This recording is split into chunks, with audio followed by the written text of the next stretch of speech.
고린도 후서 10장 1절부터 18절까지의 말씀을 저와 한 절씩 교독하도록 하겠습니다. 너희를 대면하면 유순하고 떠나 있으면 너희에게 대하여 담대한 나 바울은 이제 그리스도의 온유와 관용으로 친히 너희를 권하고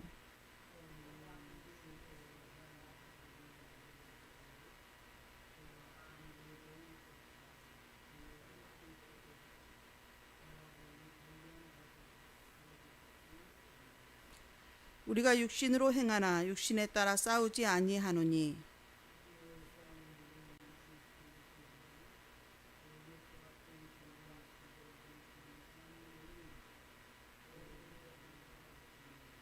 하나님 아는 것을 대적하여 높아진 것을 다 무너뜨리고 모든 생각을 사로잡아 그리스도에게 복종하게 하니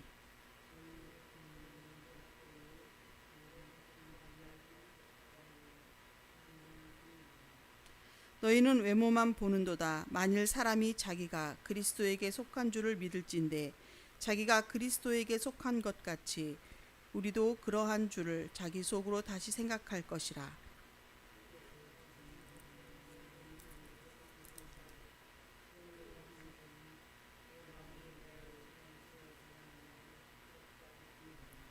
이는 내가 편지들로 너희를 놀라게 하려는 것 같이 생각하지 않게 함이라.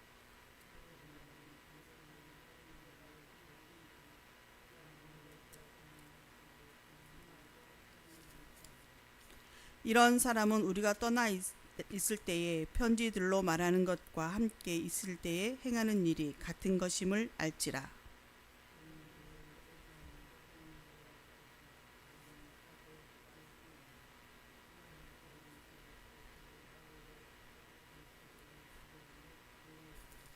그러나 우리는 분수 이상의 자랑을 하지 않고 오직 하나님이 우리에게 나누어 주신 그 범위의 한계를 따라 하노니 곧 너희에게까지 이른 것이라.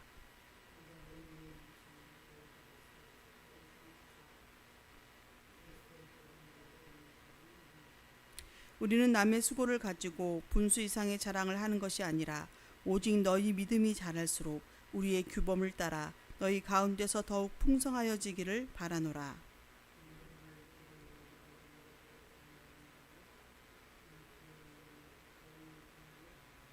자랑하는 자는 주 안에서 자랑할지니라. 옳다 인정함을 받는 자는 자기를 칭찬하는 자가 아니요 오직 주께서 칭찬하시는 자니라. 아멘. 할렐루야. 오늘도 주의 말씀으로 하루를 열어가시는 모든 성도님들께 주님의 크신 은혜와 사랑이 가득하시기를 주님의 이름으로 축원합니다. 오늘 우리가 읽어 나가야 할 성경 말씀은 고린도 후서 8장에서 10장까지의 말씀이고 오늘 살펴볼 말씀은 고린도 후서 10장의 말씀입니다. 오늘 우리는 이 시대를 살아갈 때 가장 중요하게 생각하는 것들이 무엇일까요? 사람마다 평가하고 생각하고 또 가치 있다고 생각하는 것들이 다르겠지만 전반적으로 봤을 때 이 세상은 눈으로 보여지는 것들의 가치를 두고 그것을 높이 평가하고 판단하고 살아가는 시대입니다. 특별히 사람을 판단할 때 그 기준에 있어서 외적인 것에 많이 치우쳐 있지요. 누가 더 말을 잘하는지, 누가 더 유명한지, 누가 더 능력이 있어 보이는지에 따라서 평가가 달라집니다. 오늘 우리가 읽은 고린도 교회에도 비슷했습니다. 그들은 바울의 편지를 읽고 이렇게 말합니다. 편지에서는 강한 체하지만 실제로 보면 약하다. 이렇게 판단을 합니다. 그리고 바울을 향해서 말도 잘 못하는 사람이고 저런 사람이 어떻게 사도냐 하면서 바울의 사도성도 의심을 하고 있지요. 하지만 사도 바울은 오늘 본문에서 진정한 사역의 가치는 외모와 능력으로 결정되지 않고 오직 주님의 인정으로 결정된다는 것을 분명히 말씀하고 있습니다. 오늘 이 말씀을 통해 참된 사역자와 성도의 기준이 무엇인지 함께 살펴보고자 합니다. 먼저 1절에서부터 2절까지의 말씀 속에는 바울 자신을 향하여서 사람들이 어떻게 평가를 하고 있는지 나타내는 말씀이지요. 대면할 때는 유순하고, 그리고 그렇지 않고 편지를 쓸 때는 강한 채 한다. 바울은 스스로 그 말을 받아들이고 있습니다. 그러면서 대면하면 유순하고 떠나 있으면 담대한 나 바울이라고 그들의 표현처럼 소개를 하고 있습니다. 그러나 이 표현은 그들이 비방하는 말들을 바울이 인정하는 것이 아니라 고린도 교인들에 대하여서 온유하고 겸손한 마음으로 바울이 다가가고 싶어 했다는 것을 잘 보여주고 있는 표현이기도 합니다. 당시 바울을 비판하던 사람들이 바울이 만날 때는 약하고 비굴한 것처럼 굴지만 편지를 쓸 때만 강하고 담대한 척하고 있는 것이다. 그러니 겁내지 말고 두려워하지 말고 별거 아니다. 바울은 너무 바울에게 몰입해 있지 말아라. 그런 식으로 바울을 비방하고 조롱하고 있는 것이죠. 그러나 바울은 이렇게 조롱하고 비난한 이들에게 강하게 맞서지 않고 오히려 어떻게 말씀합니까? 그리스도의 온유와 관용으로 너희를 권한다라고 1절에 말씀을 하고 있습니다. 바울이 말하는 이 온유함은 결코 나약함이 아닙니다. 그것은 바로 그리스도의 온유하심을 본받는 태도입니다. 또 사도 바울은 필요할 때는 담대함을 보여주고 있는 것이죠. 한결같이 유순해서 뭐든지 다 좋고 괜찮습니다 한다고 해서 그 공동체에 전혀 유익함이 없는 것입니다. 사랑으로 품고 부드럽게 대하고 친절하게 또 온유하게 겸손하게 공동체를 섬겨가야 하지만 때로 담대함도 필요하다라는 것이죠. 이 공동체에게 필요한 것이라면 단호함도 필요한 것입니다. 바울은 자신의 사도적 권위를 함부로 무시하는 고린도 교인들을 억누르고 함부로 같이 맞서기보다는 사랑과 겸손으로 그들을 세우고자 했습니다. 동시에 복음의 진리와 교회의 거룩함을 위해서는 잘못된 것을 담대하게 책망하고 바로 잡으려는 확고한 의지를 가지고 있습니다. 이처럼 바울의 모습이 왜 이렇게 대면할 때와 편지를 쓸 때가 달라지는 것일까요? 대면할 때는 바울이 겸손함으로 사랑으로 섬기면서 그 복음을 전하지 않겠습니까? 그리고 많은 사람들이 대면하여서 복음을 듣고 있기 때문에 바울의 말씀을 잘 따릅니다. 그러나 서로 멀어져 있는 상태에서 이제 교회를 세우고 떠나간 이 바울이 눈앞에서 사라지니까 그 속에 잘못된 복음들이 들어오고 그 속에서 거짓 변증자들이 나오고 그러면서 그들의 믿음을 흔들어 놓게 되는 것이죠. 그 소식을 멀리서 있는 바울이 들었을 때에 이 고린도 교회에 향한 애정을 가지고 담대하게 확고하게 이야기할 수밖에 없는 것입니다. 그렇기 때문에 그 바울의 편지 속에는 강한 문체들이 있을 수밖에 없는 것이죠. 바울의 모습은 우리가 그리스도 안에서 온유함과 담대함을 어떻게 조화롭게 갖추어 가야 하는지를 가르쳐주고 있는 것입니다. 3절에서부터 5절까지의 말씀 속에는 영적인 싸움에 대한 말씀입니다. 이 영적인 싸움에 있어서 무기에 대한 어떤 무기를 사용할 것인가에 대한 내용을 바울은 담고 있습니다. 우리 그리스도인들의 삶은 영적인 싸움의 삶입니다. 오늘의 말씀처럼 우리가 육신을 입고 살아가지만 우리의 싸움은 영적인 싸움이라는 것, 세상의 싸움이 아니라는 거죠.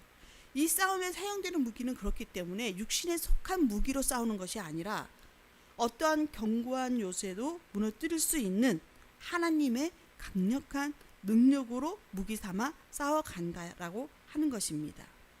여기서 육신에 속한 무기는 무엇일까요? 육신에 속한 무기는 세상적인 방법을 말하고 있습니다. 힘을 의미하고 또 지혜를 세상적인 지혜, 권력 이러한 것들을 가지고 사람들은 대항하려고 하는 것이죠. 그러나 우리의 무기, 하나님의 능력이 되는 강력한 무기가 무엇입니까? 그것은 바로 믿음입니다. 우리의 싸움에 이 믿음의 무기는 기도가 되고 말씀이 되고 찬양이 되는 영적인 무기가 되는 것이죠. 우리는 이러한 영적인 무기를 가지고 하나님의 능력을 가지고 영적 싸움을 해야 하는 것입니다. 이러한 하나님의 능력은 견고한 진, 견고한 요새 같은 아무리 두껍고 철벽같이 세워진 것이라도 무너뜨릴 수 있다라고 하는 것입니다. 이 견고한 진이 무엇이겠습니까? 바로 하나님을 대적하는 모든 잘못된 생각, 교만한 이론, 세상의 가치관들, 사탄의 속임수 등 이러한 모든 것들을 포함해서 하나님과 맞서게 하는 것, 하나님께 복종하지 못하게 하는 것들이 바로 우리의 견고한 진들입니다. 우리는 이러한 견고한 진들을 무너뜨리기 위해서 우리가 가지고 있는 세상적인 것을 동원할 것이 아니라 바로 말씀과 기도, 찬양 속에서 하나님의 능력을 가지고 영적인 싸움을 해야 되는 것이죠. 그럴 때 우리는 세상의 유혹 속에서도 흔들리지 아니하고 하나님의 말씀과 진리 안에 굳건히 서 갈 수 있게 됩니다. 6절의 말씀 속에서는 순종한 자와 불순종한 자를 구별하는 사도적 책임을 말씀하고 있습니다. 바울은 교회가 순종으로 돌아오면 불순종하는 자들을 징계할 준비가 되어 있다라고 말씀합니다. 이는 사도가 교회를 보호해야 할 책임 때문입니다. 교회를 무너뜨리는 가르침, 혼란을 일으키는 세력, 사랑이란 이름만으로 덮고 내버려 둘 수 없다라고 하는 것이죠. 오늘날 교회도 마찬가지입니다. 진리를 왜곡하고 성도를 미혹하는 가르침에 대해서는 사랑하지만 단호함으로 대처해야 하는 것입니다. 그래서 모든 성도들을 올바른 신앙의 자리에 서게 할 책임이 리더자들에게 있는 것이지요. 7절과 8절은 외모가 아닌 교회를 세우는 권위가 진짜 권위임을 말씀하고 있습니다. 고린도 교인들은 사람을 외모로 판단합니다. 그리고 외적인 것으로 판단을 합니다. 저 사람은 이렇다, 저 사람은 저렇다. 이렇게 능력을 보고 사람의 그 외적인 모습을 보고 또 어떤 능력을 가지고 어떤 환경을 가지고 있는가를 보면서 그 사람을 판단하고 따르려고 합니다. 그러나 바울은 이렇게 말씀하고 있습니다. 우리가 8절 말씀을 다 같이 한번 읽어보도록 하겠습니다.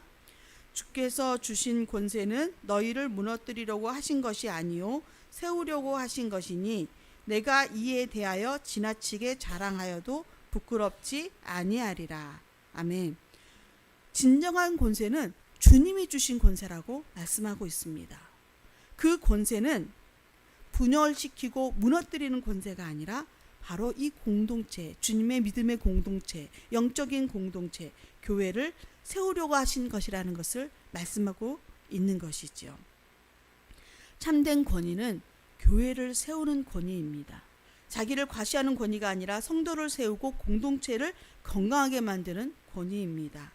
우리가 교회에서 볼 것은 외모나 능력이 아니라 그 열매가 교회를 세우고 있는가입니다. 9절에서부터 11절의 말씀은 바울이 편지를 쓸 때나 대면할 때나 사도로서 자신이 일관성 있게 복음을 전하고 교회 공동체를 위하고 있음을 전하고 있습니다. 거짓 사도들은 바울을 조롱하며 말했지만 바울은 이렇게 이야기합니다. 11절의 말씀 같이 읽겠습니다. 이런 사람은 우리가 떠나 있을 때에 편지들로 말하는 것과 함께 있을 때에 행하는 일이 같은 것임을 알지라. 아멘. 즉 이 말씀은 바울과 그 일행들은 일관된 사람들이라는 것이죠.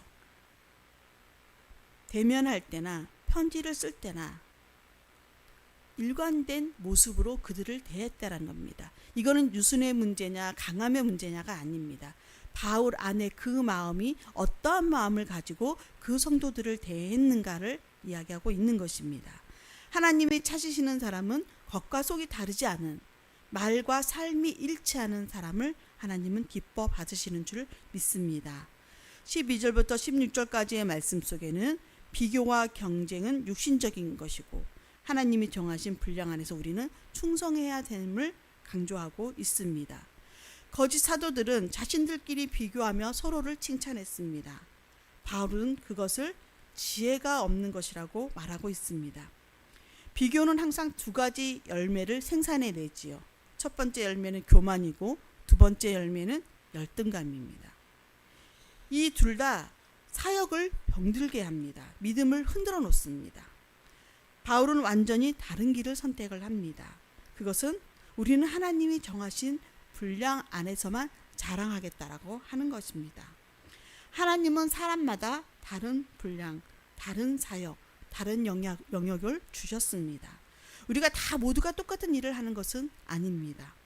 중요한 것은 이것들이, 이 사역들이, 이 믿음들이 비교의 대상이 아니라고 하는 것이죠. 주어진 자리에서 충성해야 한다라는 것입니다. 바울은 고린도 교회가 자신의 전도 사역의 열매라는 사실을 상기시키면서 자기가 맡은 영역을 침범하는 어리석음이 없음을 밝히고 있습니다. 오늘 우리가 해야 할 일도 바울과 같은 것입니다. 내가 서 있는 자리, 내가 받은 역할, 내게 맡겨진 사역이 무엇입니까? 그것을 하나님께서 맡겨주신 것으로 여기고 하나님께서 세워준 것으로 인정하고 사역에 충성하는 것, 거기에 하나님의 인정이 있습니다. 17절에서부터 18절 마지막 절까지의 말씀은 예레미야 말씀을 인용한 결론입니다. 우리 다 같이 한번 읽어보겠습니다. 자랑하는 자는 주 안에서 자랑할지니라. 옳다 인정함을 받는 자는 자기를 칭찬하는 자가 아니요 오직 주께서 칭찬하시는 자니라. 아멘. 성도의 목표가 여기에 있습니다. 주님께서 잘했다, 착하고 충성된 종아라고 하시는 그 칭찬을 듣는 것, 그것이 우리의 최고의 영광입니다. 우리의 목표는 이렇게 주님의 인정을 받는 것이 되어야 합니다. 참된 사역과 참된 신앙의 길은 명확합니다. 겉모습이 아닌, 사람의 박수가 아닌 주님의 인정이 우리의 목표가 되게 해야 합니다. 그럴 때 우리는 영적 전쟁에 승리하고 하나님이 기뻐하시는 사역자의 자리에 서게 될 것입니다. 우리 모두 오늘 이 아침의 말씀을 잘 묵상하시고 마음에 새겨서 우리의 삶에서 결단을 이루어가는 모든 성도님들 되시기를 주님의 이름으로 축원드립니다. 기도드리겠습니다. 사랑의 하나님, 이 아침에도 말씀과 기도로 하루를 열어가게 하시고 우리의 심령을 깨워주시니 감사드립니다. 오늘 저희들은 고린도후서 10장의 말씀 앞에 섭니다. 사도 바울이 보여준 겸손함, 온유함, 그리고 진리를 위해 싸우는 하나님의 능력을 힘입는 모습을 묵상하게 하시니 감사드립니다. 주님, 우리에게도 그러한 믿음을 더하여 주시옵소서. 우리가 세상을 살아갈 때 사람들 앞에서 때로는 강하고 싶고 힘을 과시하고 싶고 인정받고 싶어하며 또 외모의 기준으로 스스로를 평가하며 흔들릴 때가 얼마나 많이 있습니까? 그러나 바울은 자신의 힘이 아니라 그리스도의 마음으로 고린도 성도들을 대했고 사람의 칭찬이 아닌 주님께서 인정하시는 삶을 가장 귀하게 여겼습니다. 사랑의 주님, 우리에게도 그런 믿음의 인격이 있도록 인도하여 주시옵소서. 우리의 겉모습과 세상의 기준으로 판단하지 아니하고 또 사람을 세울 때 온유함을 잃지 않게 하여 주시옵소서. 복음과 진리 앞에서 담대함을 갖게 하여 주시옵소서. 그래서 마침내 주님께서 세워주신 모든 그 사명들을 온전히 감당해내는 믿음의 성도들이 다 될 수 있도록 함께하여 주시옵소서. 은혜의 주님, 우리 창현교회를 사랑하여 주시니 감사드립니다. 내년에 창현 100주년을 기념하며 그 시간들을 맞이하고자 함께 계획하고 준비하며 나아가고 있습니다. 주님, 또 다음 선교 100년을 향해서 걸어가기 위해 저희들 함께 마음을 모아 기도합니다. 주님, 지혜를 주시옵소서. 그 모든 일의 걸음 속에 하나님의 능력을 더하여 주시옵소서. 부족함이 없도록 함께하여 주시고 주님의 은혜가 충만하여서 하나님께 영광이 되는 자리에 서가는 우리 창현교회가 될 수 있도록 인도하여 주시옵소서. 사랑의 주님, 병들고 힘없고 연약한 또 여러 가지 문제들로 마음 아파하는 우리의 성도들을 위해 간구합니다. 주님, 그들 속에 임하여 주시옵소서. 그들의 손을 붙들어 주시옵소서. 치료의 강손을 비추어 주시옵소서. 그리하여서 치유와 회복의 은총을 허락하여 주시고 모든 문제들이 주님 안에 해결되게 하여 주시며 주님이 주시는 새 힘을 공급받아 날마다 새로움으로 다시 일어설 수 있도록 하나님 은혜를 베풀어 주시옵소서. 우리의 수험생들 또 취업 준비를 앞두고 있는 우리의 청년들이 있습니다. 하나님 그들 속에 크신 은혜를 더해 주시고 그들이 준비하고 앞으로 나아가야 할 길을 주께서 인도하여 주셔서 하나님 모든 결과들이 주의 은혜 가운데 풍성함을 누려갈 수 있도록 함께하여 주시옵소서. 우리의 다음 세대들을 기억하여 주시고 그들이 믿음 안에서 자라갈 수 있도록 사랑의 주님 함께하여 주시옵소서. 이 나라와 민족을 주님 기억하여 주시고 주님께서 통치하여 주시어서 세계 속에서 선한 영향력을 드러내는 이 나라와 민족 될 수 있도록 함께하여 주시옵소서. 오늘 하루도 주시는 말씀을 가지고 섰습니다. 주님, 우리의 삶에서 온전한 열매를 맺어갈 수 있도록 저희들이 이 말씀을 깊이 새겨 살아갈 수 있도록 주님께서 인도하여 주시옵소서. 모든 것에 감사드리며 우리 주 예수 그리스도의 이름으로 기도드립니다. 아멘. 여러분 기도하실 때